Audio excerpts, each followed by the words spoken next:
চলো ফোকাস করো, focus on পয়েন্টে। দেখো, আমি একটা মাধ্যমিক এএনএম অ্যান্ড জিএনএম লিখেছি। আসলে এইরকম চিহ্ন দিয়ে আমি উভমুখী রিয়াকশনের ক্ষেত্রে তোমরা এরকম চিহ্ন ব্যবহার করো, কিন্তু আমি আজকে যে পড়াবো তোমাদের গ্যাসের আচরণ, এটা এএনএম জিএনএম নার্সিংও কাজে লাগবে এবং তোমাদের মাধ্যমিক এক্সামেও কাজে লাগবে। তাই আমি মাধ্যমিক প্লাস এএনএম জিএনএমকে একটা উভমুখী রিয়াকশান দিয়ে লিখিয়েছি। আসলে যে মাধ্যমিকে ভালো রেজাল্ট করবে সে এএনএম জিএনএম এ ভালো কোশ্চেন পারবে। এএনএম জিএনএম কি একটা একটা নার্সিং পরীক্ষা হয়, ডিপ্লোমা নার্সিং হয় ছেলে মেয়ে উভয়ের ক্ষেত্রে ওয়েস্ট বেঙ্গলে। সেটা হয় 12 পরীক্ষার পরে, যেহেতু মাধ্যমিকের পরে না, কিন্তু তোমাকে 12 পরীক্ষার পরেও দিতে হলে তুমি এএনএম জিএনএম প্রিপারেশন নিলে মাধ্যমিক থেকে প্রিপারেশন নিতে হবে। তুমি 100% চান্স পেয়ে যাবা যদি মাধ্যমিক থেকে একটু ভালোভাবে প্রিপারেশন নাও। এবং বুঝতেই পারছো এএনএম জিএনএম কতটা নার্সিংয়ে ভ্যালু, বিরাট ভ্যালু। মাধ্যমিকে যেমন মাধ্যমিকের রেজাল্টের বিরাট ভ্যালু, সে মাধ্যমিকে একই পড়া এএনএম জিএনএম এ কাজে লাগবে। একবার নার্সিংয়ে যদি চান্স পেয়ে যাও তোমার লাইফে দ্বিতীয়বার ফিরে দেখতে হবে না। যাই হোক, এই হলো আমাদের বোঝানোর কথা। এই মাধ্যমিক এএনএম জিএনএম ইকুয়াল, মানে উভমুখী রিয়াকশন যাকে বলি, একটা পড়লে দুটোই পড়া হয়ে যাবে আমি বলি। আজকে আমরা পড়ব গ্যাসের আচরণ। আসলে আচরণ মানে তোমরা জানো প্রত্যেক মানুষের কিছু আচরণ থাকে, প্রত্যেক জিনিসের জীবজন্তুর আলাদা আলাদা আচরণ থাকে। আমাদের এক ধরনের আচরণ, বন্য জীবজন্তুর এক ধরনের আচরণ। অনেকজন বলে না তুই জানোয়ার হয়ে গেছিস বা জন্তু হয়ে গেছিস আচরণের দিক থেকে, অর্থাৎ যখন খারাপ ব্যবহার করে বা ভালো ব্যবহার করে তাহলে ভালো নাম করে। অর্থাৎ তোমরা বুঝতেই পারছো এই যে আচরণ প্রত্যেকটা প্রাণীর আলাদা আলাদা। এই যে গ্যাসের আচরণও তবে আলাদা হবে, সেদেরকে আচরণ আমাদের মতো হবে? ওরা কি চলাফেরা করে? অবশ্যই চলাফেরা করে। তাই বলে ওদের গ্যাসের কোনো জীব নেই, মানে কি বলবো, ওরা জ্যান্ত নয়, মানে ওরা একটা জ্বর। যাই হোক, আমরা সেটা যাচ্ছি না, ওটা বিরাট আলাদা ব্যাপার চলে গেল। আচরণ, গ্যাসের আচরণ। গ্যাস মানে কি? গ্যাস মানে বাতাস। বাতাস মানে আমরা গ্যাস জানি। এবং বাতাসের মধ্যে কি কি গ্যাস আছে? অনেক ধরনের গ্যাস আছে, নাইট্রোজেন, কার্বন ডাইঅক্সাইড, হিলিয়াম বা বিভিন্ন ধরনের গ্যাস। এই যে এদের গ্যাস সবগুলো তো একটা গ্যাস। এই গ্যাসগুলোর মধ্যেই আমরা গ্যাসের আচরণ বলবো। যেমন মানুষ হিসাবে আমরা অনেক ধরনের মানুষ আছি, বাঙালি, পাঞ্জাবি, বিহারি, তাদের মধ্যে সমস্ত মানুষ আমরা বা পৃথিবীর সব মানুষের এক ধরনের আচরণ হয়। সেই আচরণটা যদি আমরা বলি আচরণ, মানুষের আচরণ। এবার বিভিন্ন ধরনের গ্যাসের আচরণ। আজকে আমরা পড়বো গ্যাসের আচরণ, চাপ ও আয়তন। অর্থাৎ গ্যাস আচরণ করলো, সেই আচরণে আমাদের চাপ ও আয়তন দিল। অর্থাৎ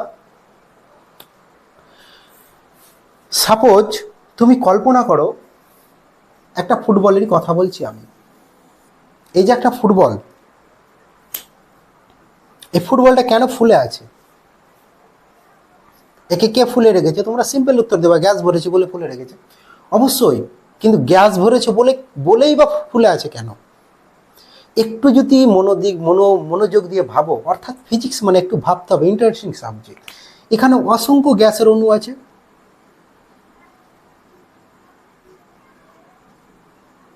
এই গ্যাসের অণুগুলো র্যান্ডমলি চলাচল করে, কে এদিকে যায় কে এদিকে যায়, নিজে নিজে ধাক্কা খায়। এভাবে এরা এরা কি করে? ফুটবলের দেওয়ালে ধাক্কা দেয়। ফুটবলের দেওয়ালে ধাক্কা দেয়, ধাক্কা দিলেই বা কেন কেন ফুলে থাকবে? অর্থাৎ এখানে আমরা যত গ্যাস ভরি তত গ্যাসের অণুগুলির ঘনত্ব বাড়ে, তত ধাক্কা বাড়ে। এতটাই ধাক্কা দেয় যে গ্যাসটাকে, ফুটবলটাকে ফুলিয়ে রাখে। সে চাপে কি ফুলিয়ে রাখে না। এই যে ধরো একটা গ্যাস এখানে ধাক্কা মারলো, এই এরিয়াটুকু মারলো, এই যে একটা নির্দিষ্ট এরিয়ার মধ্যে এই গ্যাসটা ধাক্কা মারলো, এটাকে বলে বল।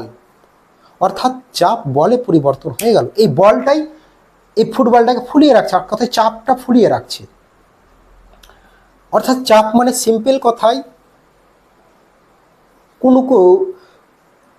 কোনো দেওয়ালের ওপর বা কোনো কিছুর ওপরে তাকে বিপরীত প্রেসার করা। যেমন তোমাকে বলি তুমি চাপে আছো, মানে তুমি এমন একটা কিছু করতে চাইছো, বা হয় সেটাকে তোমাকে দূর থেকে টেনে আনছে, বা তুমি যেদিকে চাচ্ছ সেটাই যদি অনুকূলে হয় তবে সেটা চাপ নয়, প্রতিকূলে। মানে ফুটবল কি করতে চাইছে? ফুটবল জমে যেতে চাইছে, কিন্তু গ্যাসের চাপ ওকে চাপ দিয়ে বাড়িয়ে দিতে চাইছে। অর্থাৎ যাক আমরা চাপ বললাম, চাপের কারণ হলো ছোটো ছোটো অণুগুলো একে অপরকে ধাক্কা মেরে একটা বিস্তীর বল প্রয়োগ করে সেই ফুটবলটাকে ফুলিয়ে রাখে। যাক তোমরা বুঝতেই পারলা চাপ ও আয়তন, গ্যাসের চাপ ও আয়তন। গ্যাসের আয়তন আছে, অবভিয়াসলি গ্যাসের আয়তন আছে। গ্যাসের আয়তনের ব্যাপারে আমরা আবার একটু পরে পড়বো। যাই হোক আমরা এখন চাপের ব্যাপারেই জানি। চাপের তোমরা দেখবো আমি 10 ক্লাসের ছায়া মাধ্যমিক বই পড়াচ্ছি, কোনো আবদ্ধ পাত্রের দেওয়ালে প্রতি একক ক্ষেত্রফলের ওপর গ্যাসের অণুগুলি লম্বভাবে যে বল প্রয়োগ করে তাই গ্যাসের চাপ বলে। অর্থাৎ কোনো আবদ্ধ পাত্রের দেওয়ালে, এই ধরো একটা আমি ফুটবলটাকে কল্পনা করলাম, এই ধরো একটা গ্যাসের অণু এই এমন জোরে ধাক্কা মারলো এখানে এইটুকু এলাকায়। অর্থাৎ এই যে এই গ্যাসের অণুটা, ধরো এটা নাইট্রোজেন অণু, আমি সাপোজ বলছি, একে ধাক্কা মারলো, মানে একক ক্ষেত্রফল, এই যে এই ক্ষেত্রফলটাকে আমরা কি দিয়ে প্রকাশ করি? এ বল প্রয়োগ, এই একক ক্ষেত্রফলের ওপর বল প্রয়োগ করলো ধরো, মানে চাপ এক কথায় আমরা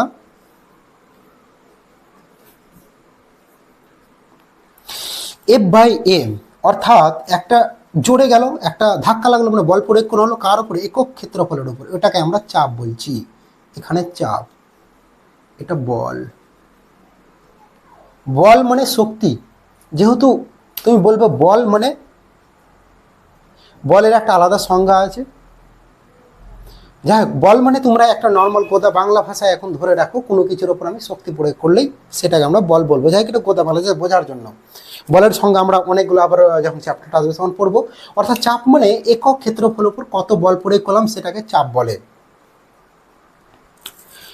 যাই হোক এই যে আমাদের চাপ, এই যে চাপ, এই চাপ মাপার আমাদের কিছু, ধরো এই ফুটবলটা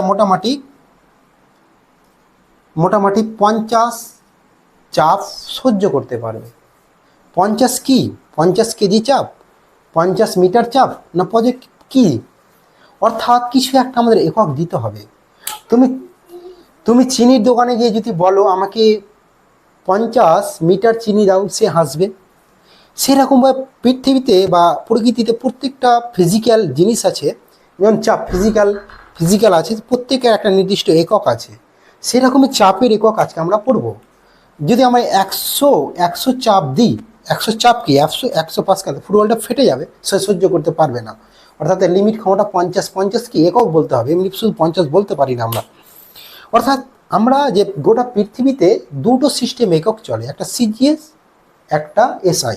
সিজিএস বলতে তুমি দোকানে গিয়ে বললে আমাকে 1 কেজি চিনি দাও, এটা এসআই বললা বড় একে।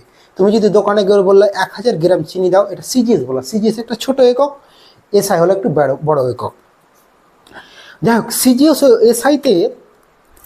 এসআইতে চাপের একক ধরো চাপ, এই যে পি, চাপকে পি ধরে কি জানি আমরা? বল বাই ক্ষেত্রফল। বল সমান এফ, এটা এখান থেকেই বার হয়ে যাবে, আলাদা করে কোনো ভাবে। বলের একক জানো দু ধরনের, এটাও সিজিএস আর এসআই হয়। সিজিএসও হয় ডাইন, D1, আর ক্ষেত্রফলের একক হয় সিজিএস মিটার স্কোয়ার। অর্থাৎ এটা এভাবে লিখতে পারি, ডাইন বাই মিটার স্কোয়ার।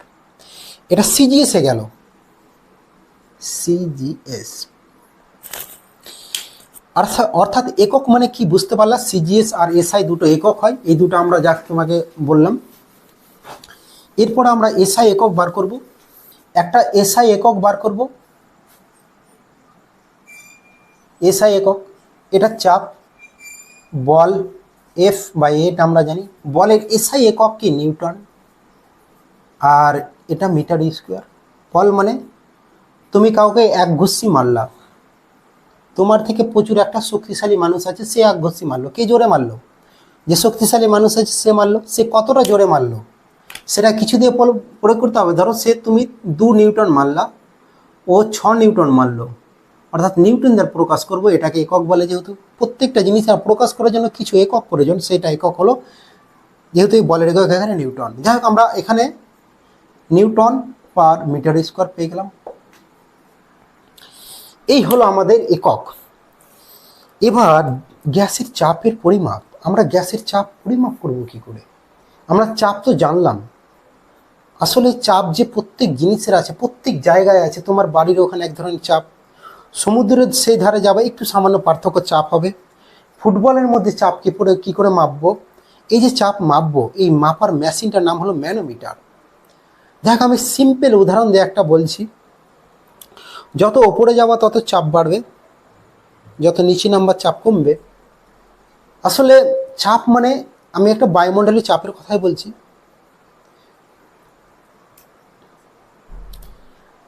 চাপ মানে একটা সিম্পল কথাই, দেখো তোমার আশেপাশে যে কতগুলো অণু বা মলিকুল আছে, তোমার ওপর কতটা প্রেশার সৃষ্টি করছে, সেটাই আমরা যদি এক কথায় বলি, একদম গোদা বাংলা